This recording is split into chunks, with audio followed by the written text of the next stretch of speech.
welcome to another episode of the Highlight Reel. My name is Nick Lynch. And I'm Ben Heltzer. And while not much has been happening this week, we did get one big sign-in. So today we're going to go over that, and then we're going to do our top three teams in free agency so far. So let's get into it. But the first thing we're going to talk about is Aaron Rodgers. We know the big news on Friday. The Vikings have dropped out of the race for him, and then he went to see the Steelers on Friday for 6 hours.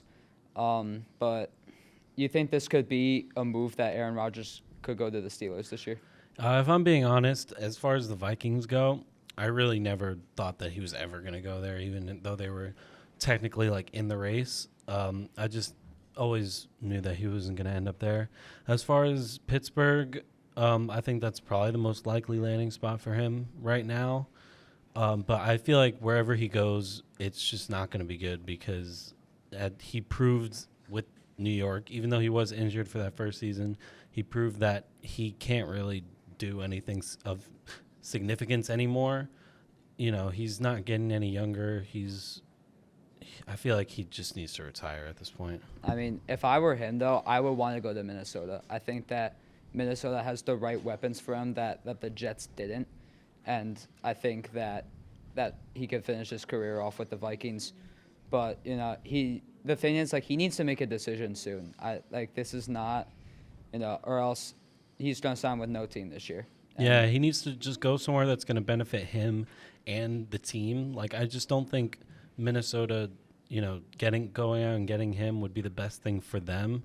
Whereas Pittsburgh, would put them in a bit of a better situation than it would Minnesota. So I just think that wherever he goes, as long as it benefits him and it benefits the team that gets him, then that's where he should go. But I just don't really think it's going to matter that much. Yeah, I don't think so either. So next up, the Jameis Winston over the weekend signs with the New York Giants on a 2-year, $8 million deal. I mean, as a Giants fan, I like this move. I think I'd rather prefer him over Aaron Rodgers. And I think Jameis Winston has that leader mentality, which I think the Giants lack right now. So that was also a good that's why I think it was a good addition also. Yeah, no, I agree with you 100%. He's like one of the most likable guys in the NFL. And at the end of the day, when you're a team that's probably not going to be competing this year or even in the near future, like that's all you can really ask for is just, that you're a rootable team and that people want to see you succeed. And I think with Jameis Winston at the helm, it'll do that for them because at the end of the day, they're not going to draft a quarterback this year. I think Winston is the perfect bridge quarterback until you find your guy in the draft. So, I love this for New York. Yeah, no, I'm not saying that Winston's the future or anything. I'm just he's just a security blanket for right now until he gives us more time to decide what we do for the quarterback decision. Yeah, for sure. So next we're going to talk about our top three teams in free agency so far. So number 3, we have the Buffalo Bills. I think, the Joey Bosa addition was great. The Josh Allen re-signing was great. So I think that's why we put them on number 3. Yeah, no, they've been active. They want to do everything possible to finally get over that hump. They're bolstering the D-line with Joey Bosa. They're getting a few notable weapons, but not really, which is what they've kind of been doing with Palmer and Chenault. And then they got Larry Ogunjobi from Pittsburgh, who's another great addition. And I think that this Bills team, they're adding a lot of new pieces, and that's what you want to see out of a team in free agency. Yeah, I mean, and they're not done yet. I think they can make at least another big move or two before free agency ends. Yeah, for sure. So, yeah. And then at number 2, we have the Pittsburgh Steelers. The DK Metcalf addition, I think was great. I don't think they gave up a lot for him either. But, him and George Pickens, receiver duo, I think that's a good receiver duo if you're Pittsburgh. But I'm more interested to see what they do at quarterback. Will they re-sign Russell Wilson? Will they sign Aaron Rodgers? Or will they maybe trade up and draft a quarterback? But I'm just interested to see what the Steelers do. Yeah, the Metcalf move, again, like you said, was big. But more the reason that we have the Steelers here is just anticipation. What are they going to do, especially at quarterback, the most important position in the NFL.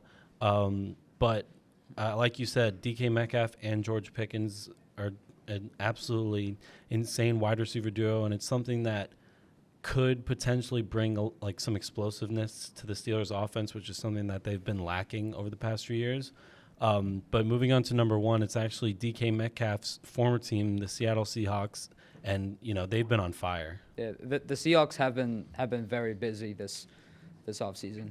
I think when they traded DK Metcalf, I would have ranked them 32nd in the league in free agency.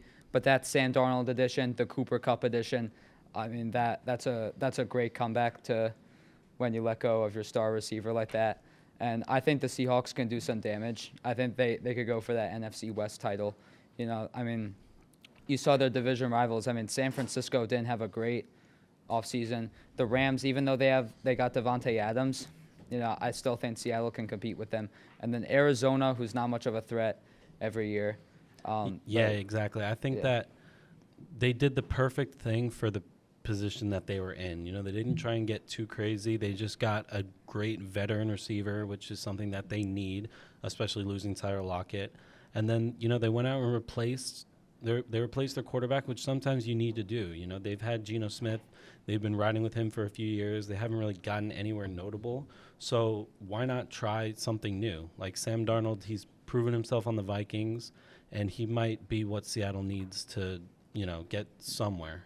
Yeah, I think it worked out for both situations. I think if Geno Smith stayed in Seattle one game longer, I think he was going to completely fall apart. So I think it was good for the Seahawks to go out and get a new quarterback and Geno Smith to leave. But yeah, I think the Seahawks are going to be pretty good next year. Yeah, 100%. Yeah.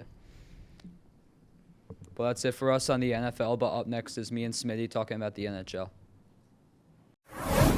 Hello and welcome back to the NHL on the High Reel. I'm Smitty and this is Nick Lynch. This week we'll be talking about the wild card race in the East and the Western Conferences. So to start off, the race in both conferences are the closest probably ever been in the NHL. So in the East, the race is between the Ottawa Senators, who are in first with 79 points, and then the Montreal Canadiens with 75 points. And then right outside of that, we have the Rangers with 75 points and the Islanders with 73 points. And then also trailing right behind still, who are not like right behind, but like they still could possibly be in the race, are the Blue Jackets and the Red Wings and the Bruins. So Nick, who do you think are gonna get up or wind up getting those last two spots in the East in the wild card? I mean, I think Ottawa pretty much has, I think, is going to be locked in for the playoff spot. They've just been consistent all year, and I think to top it off, they're going to make the playoffs. I totally agree with you. I do with the Ottawa Senators. Yeah, and then the second seed, I mean, it's going to be a tight race, but I think it's either going to go to either one of those two bottom teams, Boston or Detroit. I think something like they're gonna turn it up a notch, and I think honestly, if I had to pick one, I think it would be the Red Wings. I think they could have a chance of making a deep playoff run. But I think the Red Wings and the Senators are going to be the two wild card teams coming. Yeah, I agree with the Red Wings, but or not the Red Wings, with the Senators. But I don't think the Bruins or the Red Wings or the Blue Jackets have a shot. I think it's going to be the Senators and the New York Rangers. The Bruins have been awful lately. They lost 7-2 to the Kings. Like if they're losing like that to a playoff team, they're not going to do good in the playoffs. So I don't think they're going to make the playoffs this is going to be the first time in the since I don't even know when, to be honest, but the Bruins definitely don't have a shot. I don't think the Red Wings have a shot, nor the Blue Jackets. I think the top two teams do have a shot are the Islanders and the the Rangers, and I think the Rangers are definitely going to get that last spot. Yeah, I mean, if I had to choose one of the New York teams to get in, I honestly think it would be the Islanders. The Rangers are just not consistent enough. I don't think that the Rangers are very hot and cold. They will win. They will beat a team like Tampa Bay 3-2 one night. The next they lose 5-0 to Buffalo. I agree with that. But when it comes playoff time, the Rangers are a very good team and they have a lot of depth and they have a very good playoff team. So I think the Rangers will be able to get that last spot. And then in the Atlantic Division, Florida is in first with 89 points. and right behind them are the Leafs with 87, and then in third, the Lightning with 85. And I don't think that's changing. Maybe if Lightning drops a few games and the Senators could pick up a few games, definitely, then I think the Senators will jump the Lightning. But as of right now, I think that's the way it's staying. Yeah, I mean, nobody's catching those guys in the wild card. I think it's pretty much set. Maybe the order will change between the 1, 2, 3. That's what I mean. Like the order, I think will change, or I think Ottawa will jump into the third, and Lightning will take the first spot in the wild card. Yeah. So then the Metro, the first place is the Washington Capitals, who have already clinched the playoffs with 102 points. The Carolina Hurricanes with 90 points in second place, and then the New Jersey Devils with 80 points. I mean, the Capitals are just running away with it. They have for the entire year. Yep. And they're the first team to clinch the playoffs. I think they're clear candidates for the President's Trophy this year. Yeah, I totally agree. It's between them and the Jets, but I think the Capitals are definitely going to keep winning. Ovi's going to definitely hit that goal mark, get Gretzky's goal mark. But the Capitals are just they're unloading, and they're going to be excited, and they're going to be a very exciting team to see in the playoffs. Yeah. And then moving into the West, it is a very close race again, with the Wild in first with 85 points, and then the Blues in second with 81 points. So those are the two top wild card teams right now. And then right outside the race are the Flames with 77 points and the Canucks with 76. So that's another close race. And if the Blues drop a few more games, I think the Flames could catch up to them, and maybe even the Canucks. So we'll see what happens there. Yeah, I think Minnesota, they have to stay healthy if they want to make a playoff run. I mean, you saw when all their guys came back from injury, they've just been dominating, and I think they're trying to get back into those division leader spots. Yep. But on the other hand, for St. Louis, you're right. Like if they keep losing games, they're not going to make the playoffs. No. But I think the Blues are going to hold on to the spot. Maybe Calgary can jump into the 2 spot, but if the Blues just stay consistent from here on out, I think they have a shot. Yeah, I definitely agree with you. I think those 2 spots might be a lock, but if, like we keep saying, the Blues, if they keep losing, then it's definitely going to hurt them. But we'll see what happens in the next few weeks. And then in the Central, the Jets sit in first place with 100 points. The Stars are in second with 92, and the Avs are in third with 89. So I think that's gonna stay where it is as well. I don't think anybody's beating those 3 teams. But like we said before, I think either it's going to be the Jets or the Capitals to win that President's Trophy race. Yeah, I mean, I can see Minnesota jumping Colorado for the 3rd spot. I mean, but that's the only change that would happen in that division. But yeah, Winnipeg, they started the season undefeated, like 15-0, and they had a little stretch where they were not doing so good, but they brought it up back at in the second half of the season. So yeah, they're doing really well. They're staying consistent lately. So we'll see what happens in the playoffs with them, because they do usually choke in the playoffs. They have in the past. So we'll see what happens. Yeah. So then the Pacific Division, the Vegas Golden Knights are in first with 92 points. Los Angeles, 87 points in second place, and then the Edmonton Oilers are also at 87 points with LA. But honestly, I think the Pacific is mostly underperforming this year. I don't think the Golden Knights are that cup team they were 2 years ago. No, they definitely still have those players on the team like Eichel and Mark Stone, but I still think that you're 100% right. They don't have the cup-winning team that they've had in the past. Yeah, I mean, I think the Canes, they have first-round exit written all over them. I don't think they're going to go far in the playoffs. They are not a playoff team. They're not competitive enough. Yeah. But that's going to do it this week on the NHL and the Highlight Reel. Thank you for watching. See you next time, but stay tuned for Andrew talking about soccer. Hello, my name is Andrew Mirzaaghasi, and welcome to a very special segment on The Soccer Show, which I've brought special guest Keanu back in once again. So how are you feeling?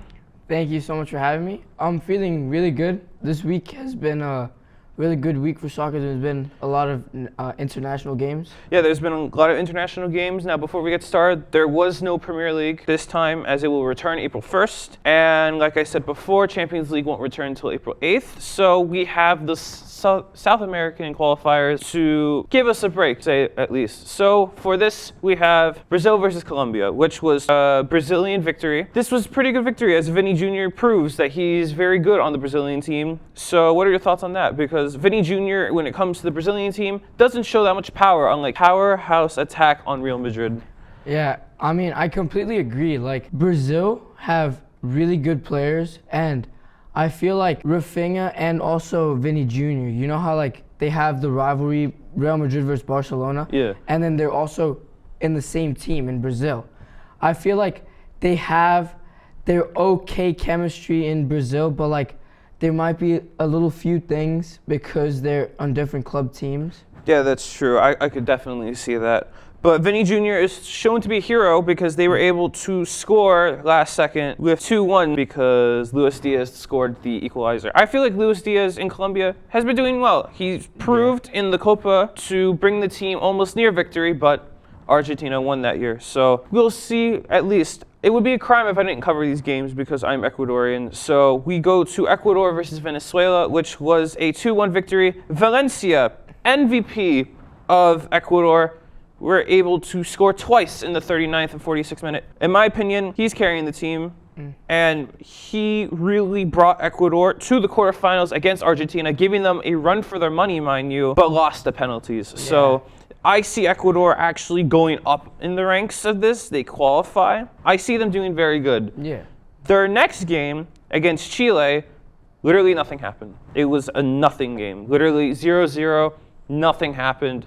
I don't know what happened during this game. It's like the magic ran out. And so at least Ecuador's in second, so I see this as an absolute win for me. So yeah, against Chile, Chile's not doing good at all. They're in like last place. I would have expected Ecuador to actually like maybe 2-0 win, maybe even 3. Yeah, but I don't know why they went for 0-0. It literally makes zero sense. Maybe they just had an off day. Probably for that. Then we have Argentina versus Uruguay, which was 1-0. Basic win for Argentina, but they ended up getting like a red card, so that was gone Almada in the 68th minute. This was not shocking at all. Argentina's doing pretty good. And Messi's even hurt. He's injured. So like Argentina is still doing pretty well with Messi out. Yeah, with Messi out. Of course, this proves that they're still the world champions after all.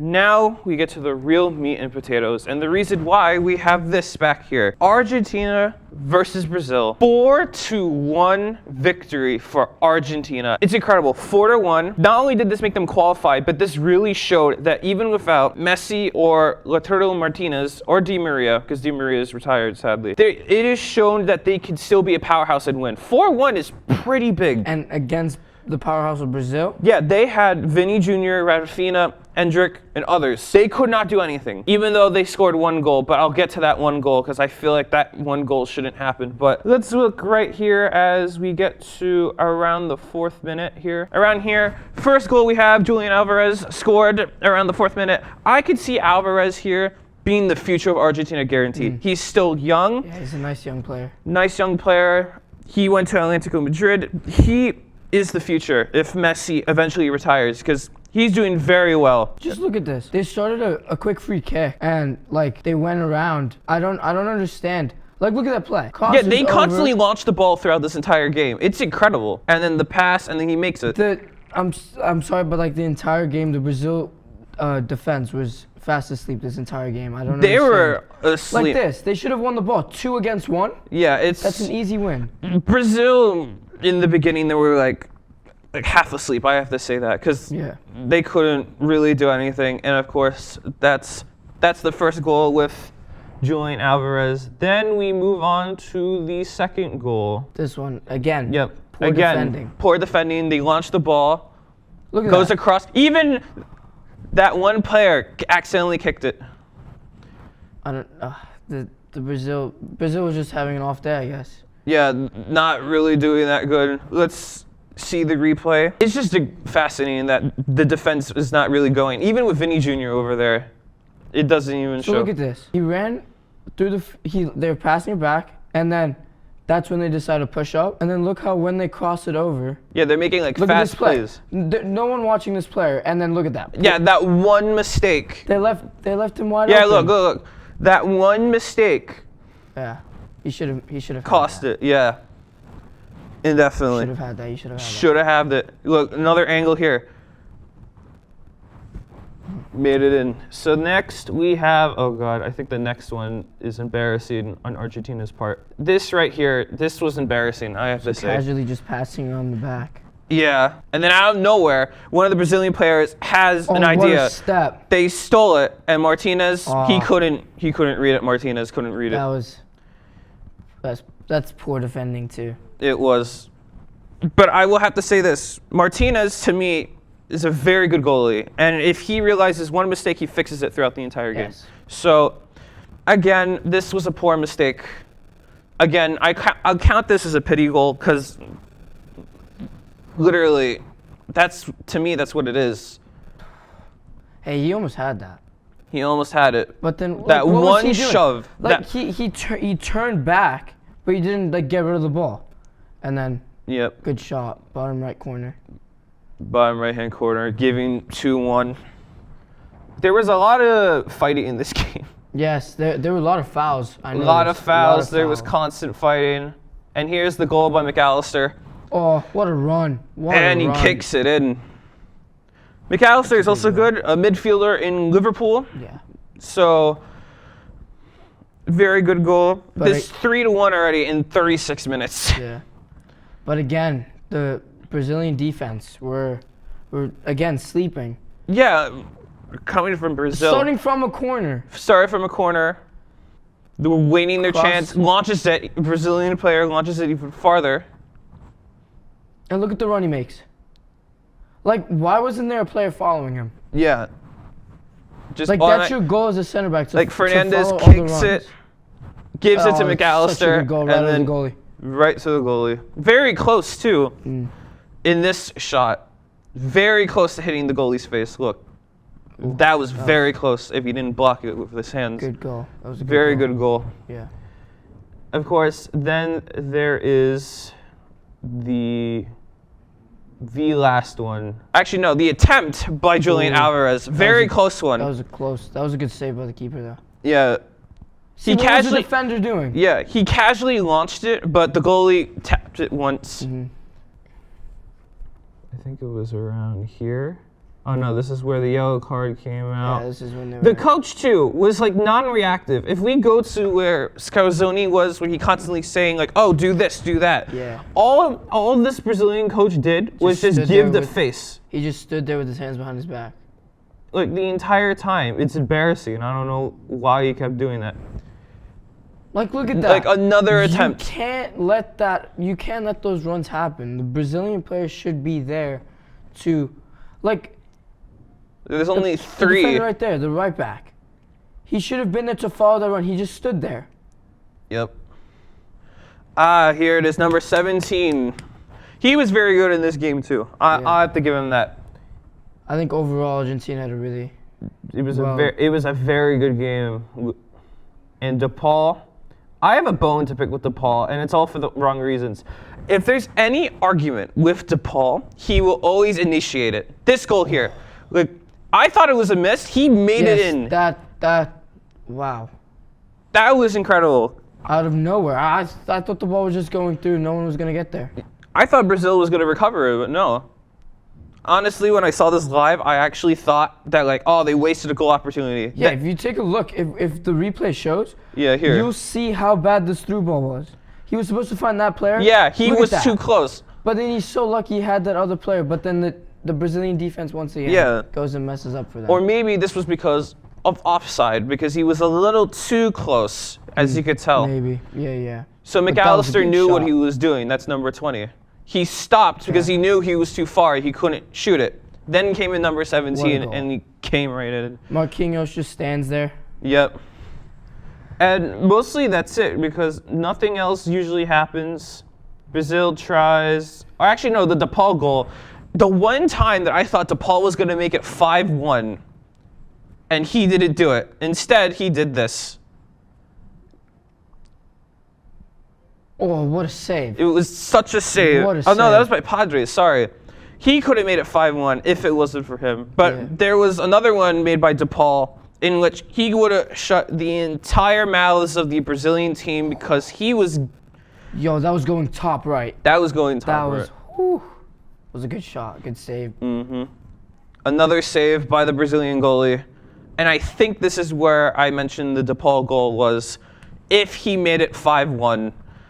But instead DePaul just Oh, another blocked goal. lucky. I guess this is where the Brazilian goalie decided to wake up because he blocked 2 goals Yeah. instead of making it 6-1. But yeah, this game was very interesting, to say the least. Argentina is officially qualified now. I'm excited because without, like I said, without their star players, Argentina is still shown that they are, let's say, a force to be reckoned with. And it shows right here, 4-1. It's very incredible, to say at least. So, this one's a big one. USA versus Panama. I'm going to quickly rant about this. Go ahead. Our United States national team can't do anything. We literally lost to Panama 0-1 in CONCACAF, and we lost a chance to go to the finals against Mexico, get our revenge. However, what happened was that, okay, so with Panama, we lost 0-1, and then we had to go to the third place match against Canada, in which we lost 2-1 as well, which basically means the United States team did not win anything from the CONCACAF at all this year. We literally lost 4th place with a new coach that could barely coach this team at all. And it is the most unbelievable thing ever. I can't with the United States team. And the United States is representing this year's World Cup along with Mexico yeah. and other countries too. And this is how we're going to play. Like, I know in the 2022 Qatar Cup, we actually ended up going to the round of 16. And of course, we versed the Netherlands, which we couldn't win that game. Our team didn't barely function that time. We couldn't do anything. And I'm ashamed of this national team, and hopefully we get better. But still, this is sickening. So moving on, we have our standings for the South American qualifiers. And first, we have Argentina with 31 points. Second is Ecuador with 23 points. Uruguay with 21 points. Brazil with 21 points. And Paraguay with 21 points. Ecuador, second place, barely holding on. And there's a 3-way tie, 3rd, 4th, and 5th. So there's pretty much like a fight between 5, 4, and 3 for the second place. Because Ecuador's only 2 points ahead of the Uruguay, Brazil, and Paraguay. Argentina is taking it with an 8-point lead over Ecuador. So Yeah, so Argentina is already qualified. They don't have to worry about it. It's just the other 4 countries that we mentioned in the top 5, they have to fight for qualifiers. agreed. Yeah. Yeah, we'll just have to see to figure that out, if possible. I'm hoping Ecuador qualifies. I think they will. Yeah. They fingers just need a crossed. very good game the next qualifier. So thank you all for watching, but don't go anywhere. Rocco and Matt will be talking about the NBA. Good morning and welcome back to the NBA segment on the highlight reel. Let's cover this past weekend. Rocco, let's start with Saturday. We got the Bulls against the Lakers. Bulls taking this one, 146 to 115. What were your thoughts on this one? I mean, I love myself some Kobe White. I think this guy has really just developed himself into his own player. He's his own man now, and I think he is the star of the Chicago Bulls team. But that's not what they're going out saying. Matas Buzelis, 31 points. I mean, the Bulls, I've said this before, I will say it again. I think the Chicago Bulls are a coach away from competing. And, I mean, look at what they just did. They just went downtown and smacked the Los Angeles Lakers. Like, they didn't just smack them, they They beat him destroyed by this. double digits. Forget about double digits. They beat them by 31. That is demolition at its finest, and I love it. So, good win for the Bulls, and I don't think Billy Donovan's a good coach, but if they can land the next coaching hire, should he be fired, I think they can make some damage next year at the very least. Moving on, we got your Knicks having a big win here, 122 to 103 against the Wizards. What were your thoughts on this one? Now, listen, this is where Tom Thibodeau kind of gets me. Like, don't get me wrong. I'm very glad that we won this game. My problem with this is, why are we blowing leads to teams like the Washington Wizards? We were up by over 30 points at one point. And next thing you know, the Wizards are cutting it down to 15, to 14, to 10, to 9. And then we're just fighting for our lives late in the third quarter. Luckily for the Knicks, we pulled away. But that goes without saying. Karl Anthony Towns, 31. Mikal Bridges, 27. this team, they need Jalen Brunson back. I like Tyler Kolek getting into the game for once in his life. It's stuff that you love to see, especially at this level. And I think Tyler Kolek should be starting. Well, I take that back. He shouldn't be starting. He should be on the bench every game at the very least. He should be getting minutes. He is one of the best passers in the league, and it is to get a lot of minutes. So I think the Knicks really should try to build off of this one. I get it. They're not catching the Celtics. They're not catching the Cavs. Hold on to that third seed because, trust me, they're going to need it come playoff time. Moving on to Sunday, we got the Thunder versus the Clippers. Thunder taking this one. Close game, 103-101. Thoughts? Still the best team in the NBA, the Oklahoma City Thunder. I think if you had to give the award right now, it's either Nikola Jokic or Shai Gilgeous-Alexander. For the MVP, I should say. And I think it's SGA. He does things that basically nobody in the league does. I mean, so does Jokic, but I think this year alone, SGA has put himself in a tier above the rest of these players. So, good win for the Thunder. I mean, just look at what the Clippers have done recently. They've been on a roll. They're going to be in the playoffs. They're going to be competing. It's good that the Thunder almost bit my tongue right there. It's good that the Thunder are still finding ways to win against these tough teams. And I think they're still the best team in the NBA. I don't think there's anybody that's going to beat them. I don't think anybody can stop them. So, good for SGA and Aaron Wiggins. He had 19. Can't wait to see what the Thunder do in the playoffs. Well, that's going to do it for us on the NBA today, but don't move because next up is Luke and Myles on the MLB. From the highlight reel. As this Thursday, we finally have another opening day. Luke, what are your predictions for your Yankees? I'm seeing like 89 wins, 90 wins maybe. I think they're like a wild card team, I would say. Not as good as last year. Obviously, we lost Juan Soto. But I think they'll still make the playoffs, still have a solid season, a good season. Do you think they can win the division? They could. I mean, they could beat Baltimore. I think Boston will be in the running for the division. Toronto could be. This is a tough division. I think they could win it. But obviously, it's going to be tough with all the injuries they have to go through. Garrett Cole, he's out for the year with Tommy John. Giancarlo Stanton, we don't even know. He hurt his elbow, so that's all we know pretty much. Haven't got a timeline. Haven't really heard anything else. That's all that we've been told. Clark Schmidt, he's always hurt. I feel like every year he's hurt. He should be back close to the start of the season. And Luis Seal is also hurt with a shoulder injury, which is usually bad for a pitcher. But they're expecting him back around the All-Star break. So if he's back around then, I think that's a win for the Yankees. Yeah, I think you guys are going to get off to a slow start, slow March, slow April, slow May. But then once you guys get some rotational pieces back, like Luis Heel and Clark Schmidt, I feel like you guys are going to play at least above 500 baseball. But it's just so tough to predict the back half of the wild card in the American League. Like, we have all these good teams. It could come down to, like, head-to-head matchups or one or two games. Yeah. So it's really a toss-up if you guys make the playoffs. But you, at the end of the day, you're the Yankees. You guys are probably going to make a big move at the trade deadline. You know, Steinbrenner's not as impatient as his father was, but he's still pretty impatient. So I feel like you guys are definitely going to make a move at the deadline. I would hope they make a move, but I could see them saying, like, oh, we got Heel and Stanton coming back. We're not going to do anything. That's our trade deadline. And that's just not it, because last year you had those guys and you didn't win a World Series. So you have to get better at the deadline, whether that's getting another outfielder or a third baseman or something. They're going into the season without a third baseman. Cabrera's starting at third base, and he's a utility backup, I would say. So it's going to be – they're going to have to figure out third base at some point. How do you feel about the Red Sox going into the season? I don't think we're going to do well, as usual. I see about 75 wins. I don't see the Crochet trade working out. I feel like he's good. I just feel like our pitching program is so outdated at this point. We haven't developed a starting pitcher since John Lester. I don't know if I was even alive when they, like, got him. So, like, it's been so long. The offense is never a question with us. We have a ton of good lefty bats, which also concerns me when we play a good lefty. I don't know how we're going to hit Devers. He has extremely, opposite splits, righty versus lefty. Same thing with Casas.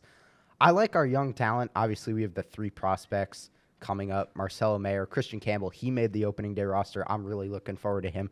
But I just can't have any trust in a team whose closer is Aroldis Chapman. I know you know that as well as I do. Yeah. If he's your closer, it's not good for the bullpen. Yeah, he's the and we still don't have a setup man. Garrett Whitlock hasn't been healthy in 3 years, and Liam Hendricks, I mean, he's coming back from cancer. I don't you know how don't good know he's what going to to be. expect from him. Yeah. So I know it's a long way away, but the World Series, we have our World Series predictions. And right now, I have the Minnesota Twins beating the Chicago Cubs in 6 games. I'm drinking the Twins Kool-Aid. I think they're going to have a great year. I think they're finally going to stay healthy. Byron Buxton is finally going to stay healthy. Royce Lewis is finally going to stay healthy, and they're going to have a World Series ring. There's a lot of ifs in that. Every single guy on that team has to stay healthy, and none of them have ever stayed healthy for a full season. Another thing is they have to make sure to avoid the Yankees in the playoffs because the Yankees have not lost them in the playoffs in like 10 years. I'm not worried. I'm not worried about And the Yankees. They got to make the playoffs in a I wouldn't say a great AL Central, but like there's a lot of teams that could become better and win that division. Well, I mean, it could only get better for the White Sox, but I don't Yeah, but really not think they're what I'm worried talking about them. It's the Royals could be good, Cleveland could be good. You don't really know what to expect from that division. All those 3 teams, the Royals, the Tigers, and the Guardians, they all don't have great offenses. I feel like if their pitching takes even a slight step back, I feel like they're just going to go into 500 baseball. That's where I see the Twins coming up big. Yeah. I'm going to go to my World Series prediction.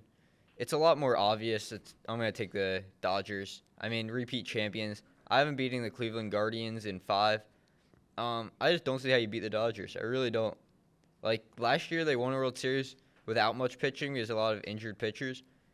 So even if those pitchers are injured again, they just added more pitchers. They got 8 starters that they could throw out there. The Guardians, you think they're going to make it out of the AL? I do. They went to the ALCS last year. Their pitching is really good. And I think between Ramirez and Kwan, and they got a lot, some other younger pieces, I think their lineup will score enough runs to be supported by the best pitching, best bullpen in baseball, and a very good rotation. And I think they could go on a run. Yeah, that's all it comes down to really in the playoffs. I know it's March right now, and we're worried about October. Yeah. But Cade Smith and Emmanuel Clase, I mean, you're basically, if you're not ahead through 7 innings, it's over. It's over. You might as well just go home. But I think with the Dodgers, I think that's a less surprising pick at the end of the day. Obviously, they have the biggest payroll in the league. I think they're going to make some noise. But do you really see them repeating? We haven't had a repeat champion in many sports leagues in many years. I wouldn't say they're automatically going to win, but I don't see another team that's really good enough to beat them. It's not like, I don't know, their lineup is just so good. Mm-hmm. And their rotation got so much better from winning the World Series last year. I don't know who beats them. Diamondbacks. I think the Diamondbacks will beat them. They're going to have a huge Montgomery's having Tommy John. Montgomery had like a 70 ERA last year, and they still won 89 games. They should have made the playoffs. But, well, that's all we have this week on the highlight reel. We're going to see you next week.